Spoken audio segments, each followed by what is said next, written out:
C'est trop limité. Bon, alors qu'est-ce qui est arrivé dans les derniers 4 ans? Moi, je passe mon temps à regarder ça, à suivre ça. Vous n'avez pas remarqué dans les derniers 4 ans que le trafic ferroviaire a triplé, quadruplé, quintuplé à Montréal? Oui, je reste à Saint-Henri. Je suis né parmi les trains, là, parmi les manufactures, les bateaux et tout le restant. Je reste encore là. Et puis je regarde à tous les jours là, les 2 lignes de chemin de fer là, qui se trouvent là, dans mon quartier. Là. Et puis ils passent des trains, c'est plus des petits trains à cette heure. Hein. Dans mon temps, dans mon jeune temps, une locomotive à vapeur traînait à peu près une vingtaine, une trentaine de voitures. Aujourd'hui, ils mettent 3 diesels, puis ils tirent 200 voitures en arrière. Ils ne peuvent pas aller très vite, mais seulement que ça va quand même plus vite que le bateau. Et puis en mettant des diesels, et puis en mettant autant de voitures, toutes avec des conteneurs, hein, des conteneurs qui ont ramassé dans le port de Montréal. Alors, en mettant ça comme ça, ben, ils déplacent l'axe de gravité du commerce. Alors que nous, on a manqué notre coup pour saisir le chemin de fer, s'emparer du chemin de fer, garder le port de mer, etc. Oui. On est encore là, on n'a pas encore cette mentalité-là de l'État. De dire, là, on est habitué d'une province, on se fait dicter notre ligne de conduite, on se fait dire quoi faire, on se fait dire comment faire, etc. Un peu comme des enfants qui sortent et qui regardent maman, que maman a dit c'était gentil, ou t'es fin, t'es gentil. Un adulte ne fait plus ça. Un adulte il est tout seul devant sa propre conscience. Hein? Il n'y a plus besoin de miroir, là, parce que la maman sert de miroir pour lui renvoyer l'image qu'il veut voir à l'enfant. C'est pas vrai, ça? Hein? Dans un jeune bande d'enfants. Je les évite d'enlever le miroir. Je dis, regarde à l'extérieur, puis débrouille-toi. On vient de finir, mais tu vas attraper des coups, tu attraperas des coups, tu sais, puis tu apprends, puis instruis-toi. Alors, ils sont tous débrouillés. Oui. Vous m'aviez parlé à un moment donné qu'au Québec, on a beaucoup la mentalité, quand c'est écrit, c'est vrai. Ah oui, ça fait partie, ça aussi. Comme la bataille des plaines d'Abraham, c'est écrit, mais tout à l'heure, vous avez dit quelque chose qu'il n'y en a pas eu. Mais l'écrit, ça, c'est une autre partie de notre mentalité. Moi, je vais vous dire quelque chose. Oui. Moi,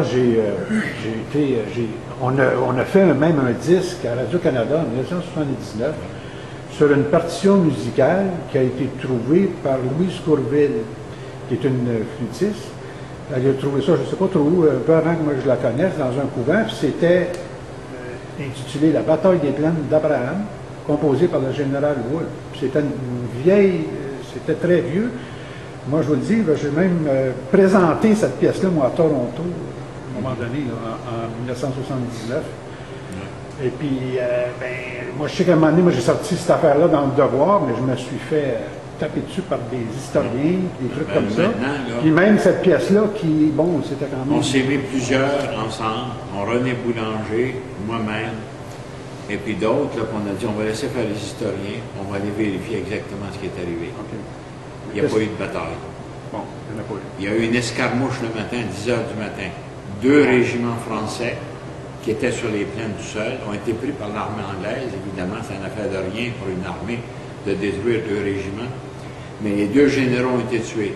Et quand les généraux sont tués, c'est un acte politique. Il faut attendre qu'un autre général vienne.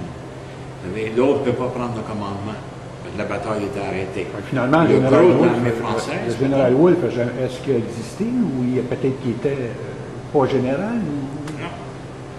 Mais ce que je veux dire, c'est qu'il n'y a rien de décisif qui s'était passé.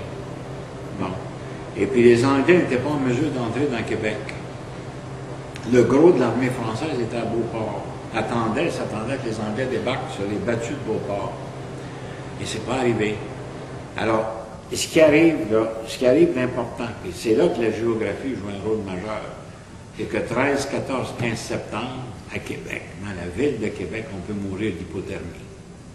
On ne se promène pas dehors dans la ville de Québec, 13, 14, 16 septembre, sans être habillé, il faut qu'on mange, etc. Les Anglais étaient pris. Les Anglais étaient pris pour rester à Québec parce que les bateaux ne repartaient plus. Là. Il n'y avait plus moyen de repartir, il y a trop de tempêtes dans le Saint-Laurent. Bon. Alors, les Anglais ont fait une proposition à M. de Ramsay. Ils ont dit, écoutez, on va entrer, si vous voulez me laisser entrer dans la ville de Québec, on va vous payer en or. Et en plus de ça, nos soldats vont travailler à reconstruire les maisons qui ont été détruites. parce que nous autres aussi, on a besoin d'abri pour l'hiver. Et pendant ce temps-là, l'armée française était là. Monsieur de Ramsay savait que la France avait déjà décidé d'abandonner.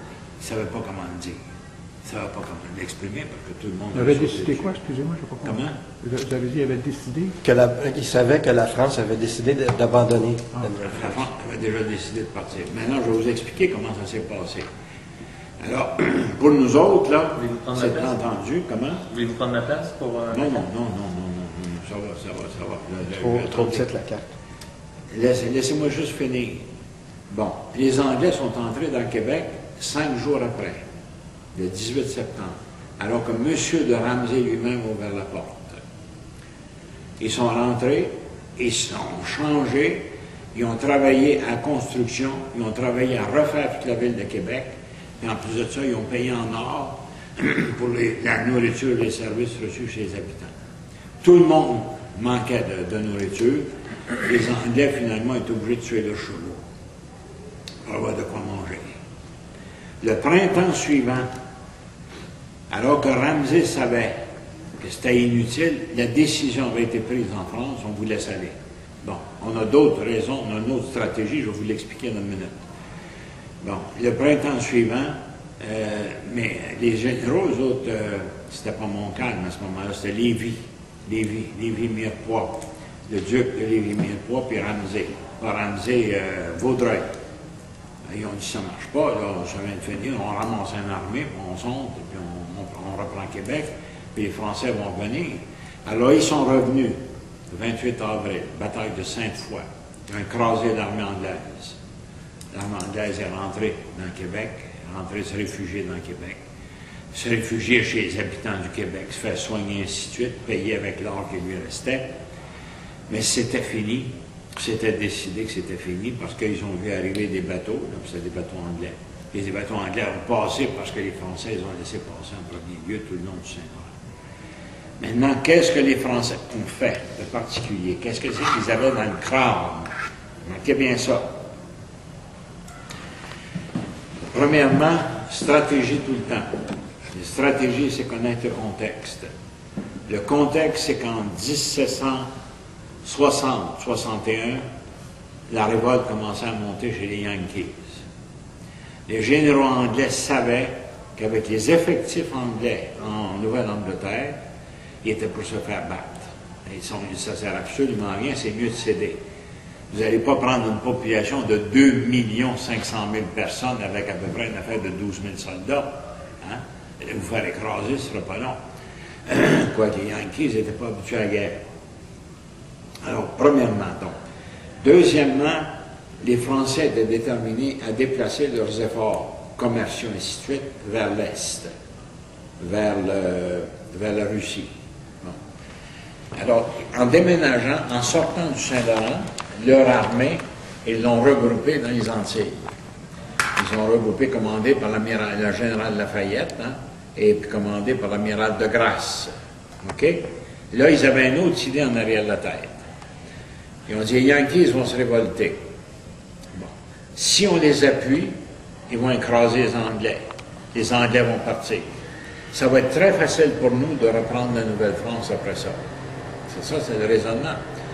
Stratégiquement, le raisonnement était correct. Parce que ça a éclaté. Regardez, en 1774, les Anglais savaient. Là. Ils savaient, ils ont dit, on est fini. Ça ne sert à rien, on va essayer de gagner la population du Québec, de dire, ben, mettez-vous sur notre bord, puis on va être gentil pour vous autres, et puis on va bien vous traiter, puis ainsi de suite, on va vous payer, vous allez avoir l'or anglais, etc. Et une grosse partie de la population du Québec a dit, non, nous autres, on appuie les Yankees.